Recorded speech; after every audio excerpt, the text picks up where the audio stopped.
Саламатсыздар ма? Мен осы клиникаға 22 жылдың май айынан бері келгенмін. Содан бері ем қабылдап жүрмін.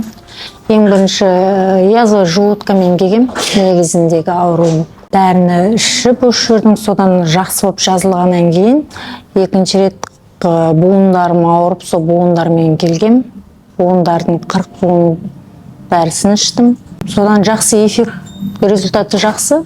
Содан үшірді енді 3-4 айда, 2-3 айда келіп кетіп, дәрілерімді алып, сөйтіп ем қабылдап жүрмін. Аяғымда менде ісік болған, кәдімгі аяғым басамайды мен. Жүре алмай келдім ғой. Қатты енді ауырып келдім енді. Сосын енді 40 буынды іштім. Содан жақсы болды ғой. Содан бері сол ішіп жүрмін.